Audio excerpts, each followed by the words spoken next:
So I'm starting off mixing the colours for the centres of the crocuses using some orange and a little bit of cadmium yellow. If you don't have orange, you could mix up a little bit of red with your yellow.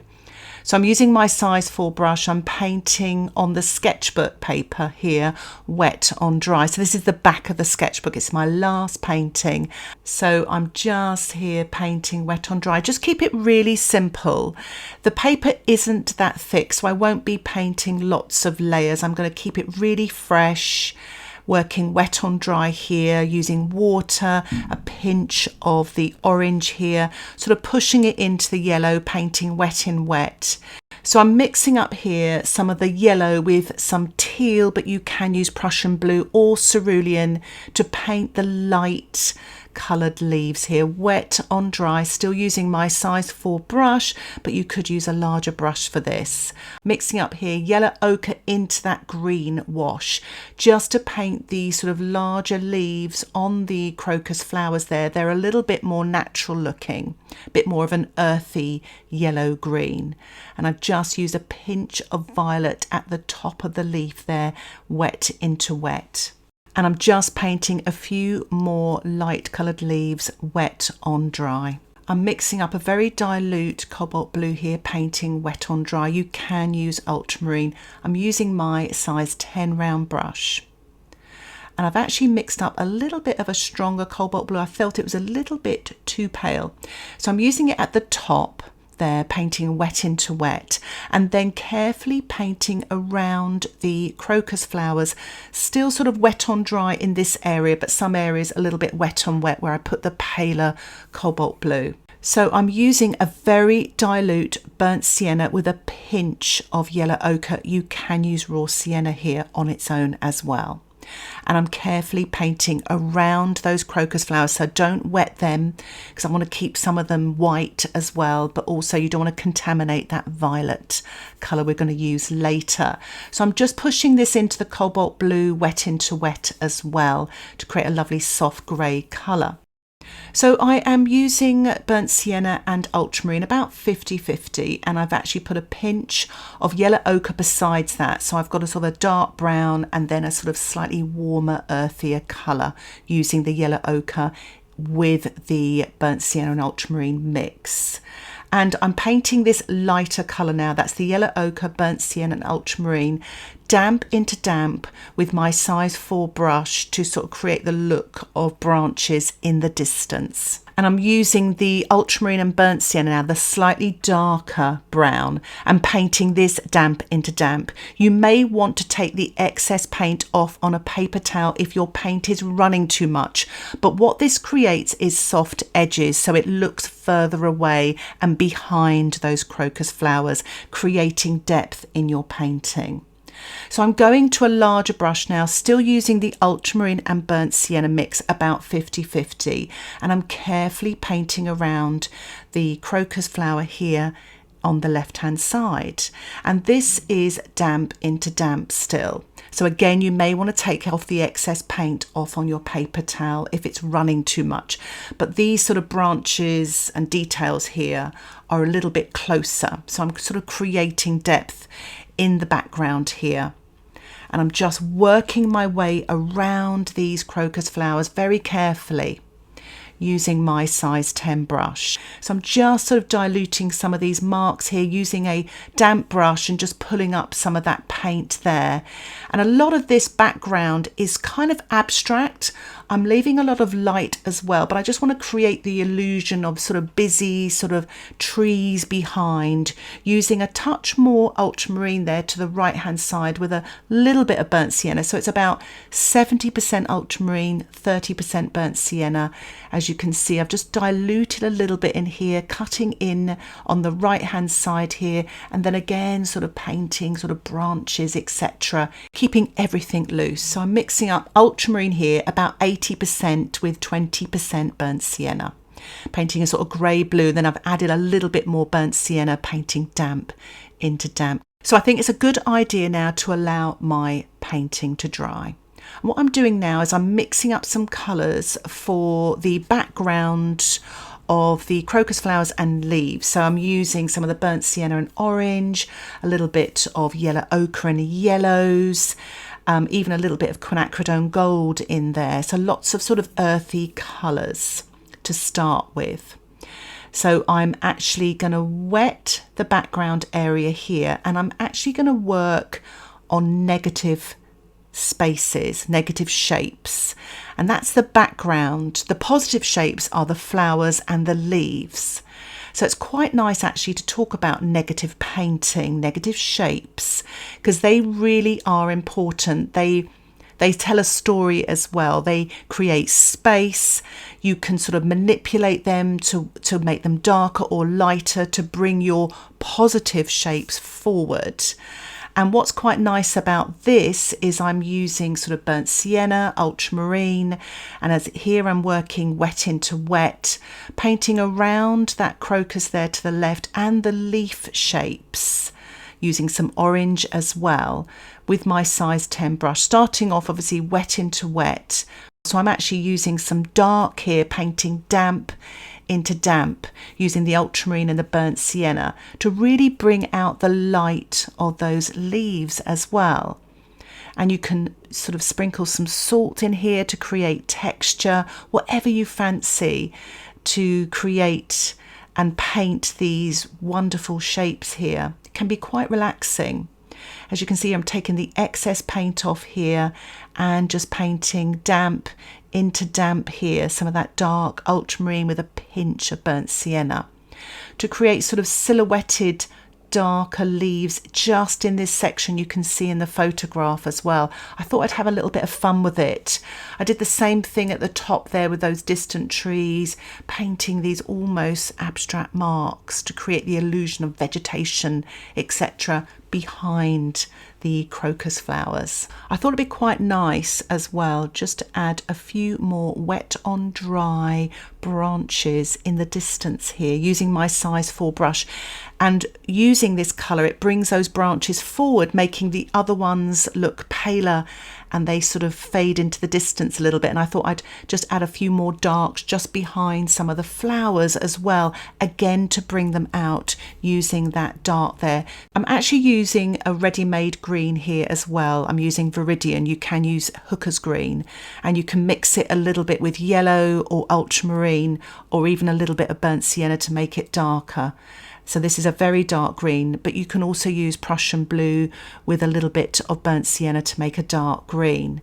So I'm varying the greens here. That's a little bit of yellow with a touch of yellow ochre with a touch of ultramarine to make that green darker. Here I'm using some of the burnt sienna with a pinch of the orange, working wet on dry. This area here is a lot warmer, so I'm starting off with that warmer colour, using my size 8 brush, adding a touch of burnt sienna here, working damp into damp, then adding the ultramarine and burnt sienna. So painting damp into damp, but leaving that underpainting, that sort of orange and burnt sienna, the burnt sienna on its own. Sort of continuing on building, working light to dark, wet into wet, then damp into damp. And here it's very dark around the crocus here, painting a few more dark marks here and there using the ultramarine and burnt sienna. So I'm going to allow my painting to dry once more. I'm using violet on its own, and I'm also going to use some pink to make it a little bit more of a pinky violet. You can use permanent rose or opera rose. I'm using some opera rose here, but I also use permanent rose. I like to mix it up a bit. Now, if you don't have violet, you can use ultramarine and mix that with pink as well. So I'm starting off wet on dry here, but diluting my brush and just using water here to dilute the paint to bring it down carefully to the orange centre there. Just be careful not to paint on the orange. So take your time. So I'm mixing up a creamier violet here. I've gone to my size 4 round brush and I'm painting this damp into wet. There's a shadow here. I just want to create that sort of darker shadowy colour. So I'm just painting this damp onto the wet surface there. So you still get a lovely soft edge there. Just painting some veins as well, damp into damp there, getting a little bit more of that creamy violet colour and just painting a pinch of dark just at the top here, so you get the control. If it's running too much, just wipe your brush off on a paper towel and go back into the painting there. Sometimes we've got too much paint on a brush. I've added a little bit more pink there, damp into damp. So my interpretation of looking at this photograph and seeing colours may be different to yours, but the tonal values may be the same. You're going to see it slightly stronger here, slightly darker and lighter. So I would suggest whatever colours you're using, try to get the lights, the midtones and the darks correct as much as you can. You're not going to get it perfect, and you're not going to copy it exactly, but just to give the overall impression. So I'm starting off here with a light colour. It's about 50% the violet, 50% the pink, and I've added a touch more pink at the top here on this right hand petal and pushing it in to that sort of violet colour just at the bottom there. And I'm using my size 8 brush to do that, swapping to my size 4, using a clean damp brush just to lift off some light there. So you're really controlling what's happening on these petals, and then going back in with the violet on its own and painting damp into damp. So if you look at that middle petal now and the detail that I've created, working wet into wet with the violet, the pinky violet, and then adding the darks, damp into damp, you're creating the detail on each petal, and just paint each petal one by one. So here it's much more of a pinky sort of violet colour. So start with the pink, add a pinch of violet, work wet on dry. Here it's violet on its own, slightly creamier, and I'm sort of pushing this in to the left hand side here, and then working my way around the leaf using my size 8 brush, and then just painting wet on dry here around that leaf to the right hand side, and then just filling in at the top there, working wet on dry, rinsing my brush now and just using that sort of wettish brush. If it's too wet, remember, take the excess off on the paper towel, and I'm just working my way around the edge of the right hand side of the petal, working my way down at the bottom of the petal here, blending. I do find that this sketchbook paper does dry very quickly. Adding really creamy violet here, damp into damp, using the tip of my size 8 brush. So working this dark violet colour here on the right hand side, painting a little bit of dark here on the left as well. And this sort of petal comes forward because it's stronger as well, and just blending here with the clean damp brush. So I'm going to keep using these techniques, sort of starting off pale here. If you notice, I'm also leaving a white crisp edge at the top of the petals there, each of the petals. And as I paint around that petal on the right there, those 2 petals on the right, I've left a sort of clean white edge as well. And that's like a barrier. It stops the paint from this petal running into the petal on the front right petal there. Now, if you're worried about that, because it is a very sort of thin sort of barrier there, you can allow each petal to dry, or paint another petal on another flower and allow each petal to dry. So there's lots of ways around things. So I'm just painting this dark sort of at the bottom there, carefully cutting around the petal on the right, but also the leaf as well. So I don't want to get any violet on that leaf, and I'm just painting this dark here, wet on dry, and then diluting a little bit with a clean damp brush, just trying to control everything, painting around those leaves, etc.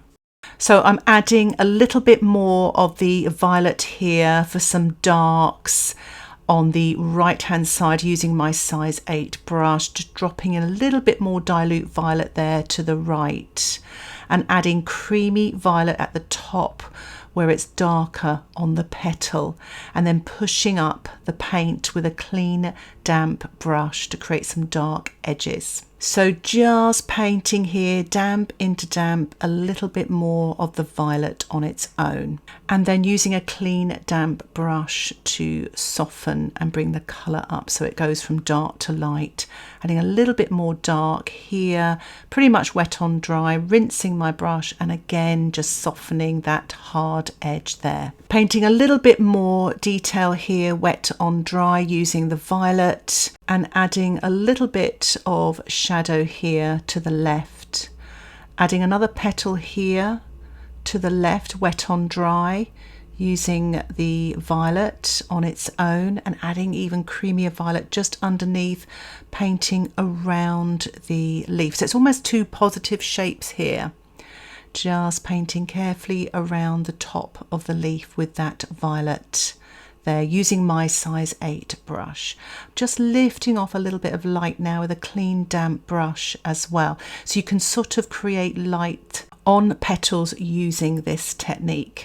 So I'm going to continue on painting wet on dry with my size 8 brush, the violet crocuses. As you can see, I'm starting off with that very pale wash to begin with and build up sort of light to dark. So it's so important to think about the light. Remember, you can lift off or paint round or dilute as well with a clean damp brush or just with water. So I'm adding a little bit of dark there to the edge using the violet and blending with my size 4 brush with a clean damp brush, remember. So adding some thin lines here, damp into damp. I actually just wet the surface of this crocus here. So I'm going to get some soft edges, but the paint is quite creamy, so it's not going to run too much. I didn't want these too hard looking, I want them quite soft. Here this front petal is quite dry, but I'm going to show you another technique of how to soften that. These marks here on this front petal have a little bit more pink in there, so I've varied the colours. And I'm just using a clean damp brush now to smudge those lines. So instead of painting this onto a damp surface, you can smudge with a clean damp brush. And I'm actually just sort of softening and adding a little bit more violet to the left here, using water now to blend to create a lighter violet there. So I'm showing you all the different ways of painting petals that will hopefully help you and give you confidence in your flower painting. So I'm just adding a little bit more pink marks here, damp into damp, and I'm painting more of a darker pink at the top of the stem here, using the pink. You can use permanent rose with a tiny touch of purple, and if you don't have the purple or violet, you can add ultramarine. So it's about 75%, 80% pink and 20-25% blue or violet. So I'm just rinsing my brush there and using a yellow green, that's about 80% yellow and 20% blue, just at the bottom part of the stem. Adding a little bit more pink, wet into wet here with my size 4 brush. And painting the petal behind this lighter flower in the foreground, painting wet on dry and then diluting my brush and blending, and this really brings out the paler petal in the foreground and creates depth in your painting. Adding a slightly creamier paint here, damp into damp, still using that size 4 brush, painting more of a violet petal here, again just behind this flower in the foreground, rinsing my brush and then just using that brush just to pale the right hand side of that petal and to create a soft edge. I've mixed up a shadow colour using ultramarine with a touch of pink and yellow, and it's for the shadows on the white flowers. I'm using my size 8 brush and I'm painting the shadows wet on dry. Now it's not too dark, so don't be scared about painting sort of a greyish colour on your white flowers. It's quite transparent and it will dry even lighter, but there are some soft shadows here and I'm just sort of painting the marks, really looking at the sort of detail of the shadow there. As you can see on each petal how much shadow there might be just a few little marks there, or there might be a whole petal in shadow. So just really have a look and just don't paint anywhere where you can see that just the white of the flower, and exaggerate it as well. You want to almost leave more white than you see. just adding a little bit of pink damp into damp in the center there and a little bit around the edges. You've got some violet sort of marks there, so I'm painting these damp into damp. And now painting the stem using the violet and violet with a touch of pink as well, just to vary the colours, diluting as I go down the stem here using my size 8 round brush, and just adding a few violet marks here and there on the flower, damp into damp. Adding some more shadow colour now. As you saw there, I gave you my recipe, but you could use ultramarine with a tiny smidge of cadmium red as well. Just test them out. You want sort of a blue, sort of grey colour. So I'm just painting the stem here, wet on dry, using the violet here with my size 8 brush, sort of cutting into the bottom of the flower as well.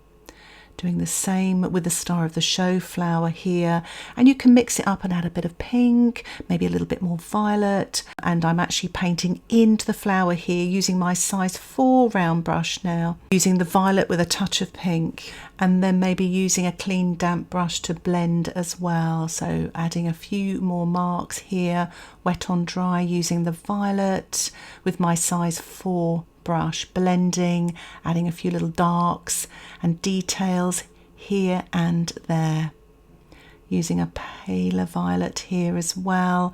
I'm just looking at the flowers constantly, just thinking, where should I put a mark? And I'm telling myself less is more. I don't want to overdo it, and I don't want to lose the light. I don't want it to become too busy. So I just added a little bit of a dilute wash to that stem there, just building up a little bit of shadow on the right hand side, and doing the same with the stem here on the right of my Star of the Show. And then just painting the dark on the right hand side, rinsing, and I'm using my size 10 brush just to blend. And I'm using a very dilute paler marks just here and there, almost sort of painting the curve of the petal as well, so it's not a complete straight line, and blending with a wet brush as you saw there, just to blend some of those marks, adding a touch more violet just here and there. Just really keeping everything pale and keeping lots and lots of white as well. So I've actually used a little bit of pink here. It's about 90% pink. You can use permanent rose with a tiny little bit of the violet. Painting this behind the lighter flower in the foreground using my size 8 round brush. Just carefully painting around that flower, leaving that white edge again, so there's no danger of the paint bleeding onto the flower in the foreground. Using a little bit more sort of violet here, painting damp into damp with my size 4 brush to build up those tonal values there, and just cutting into that flower, and again blending with a clean damp brush. This is my size 4 brush. It has a good workout on this painting, painting some darker pinks, damp into damp there to create some detail, and then lifting off some of the light with a clean damp brush.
So I'm just adding a little bit more shadow colour that I made previously wet on dry with my size 8 brush, just to build up some of the shadows on the lighter flowers here. So just using this very thin wash and just glazing over the underpainting there. And it kind of divides up the petals as well, gives them more structure. As you can see, just carefully painting around the orange centre as well. So I'm mixing up a mid to dark green here. I've used Prussian blue with a touch of yellow, and I'm just painting a little bit of dark to the leaves just here and there, wet on dry. And I'm mixing up a little bit of quinacridone gold here with a touch of that green, quite dilute, and just painting on the sort of just beneath the stem here, wet on dry. I thought I'd introduce a little bit more orange and a touch more yellow to the centres, wet on dry, just to pull them out a little bit. I felt they were a little bit, they paled back a touch. And I am just adding a smidge of yellow too to finish off the centres. Going back here just to paint a few more marks, wet on dry on the flowers, especially the star of the show here in the foreground. So I'm just adding a little bit of dark here with some violet on the stems, wet on dry with my size 4 brush. I just painted over this leaf here, so I'm just lifting off with the paper towel. And I'm just lifting off some of these pink lines here. I went too far up the petals, so I've just lifted that off with a paper towel as well. So it's a good idea now to allow the painting to dry. I've had a good look at the painting, and I thought I'd add a little bit of white here and there using white gouache. You can use white watercolour or white acrylic, and it just freshens everything up, and it's really quite nice, especially if you're anything like me. I'm quite sort of loose with how I paint, and I just wanted to tidy up some of those edges, and some white gouache was ideal. And you can actually even mix that with some of the violet as well if you need some lighter violet marks. So I've actually mixed up here some white, yellow and blue, very limey green. I'm just adding a few lighter leaves here and there, wet on dry with my size 4 brush. I felt I lost a little bit of the light on the leaves. It can easily happen. So I love using white gouache for that reason alone. So a few more lights here and there to finish off. Of course, with a little spatter of orange in the centre, wet on dry, and a little bit of that limey green in the foreground as well to finish off my painting. And here is the finished painting. I really hope you enjoy this tutorial and that it inspires you to paint some spring crocuses in your sketchbooks. If you have any questions, please put them in the comments section. And if you'd like to see more content like this, don't forget to subscribe to my channel where you'll get updates of my latest tutorials. And if you want to get access to my weekly exclusive tutorials, why not think about joining my Patreon membership? Details about the membership can be found in the description below. Thank you so much for watching. Happy painting. Bye for now.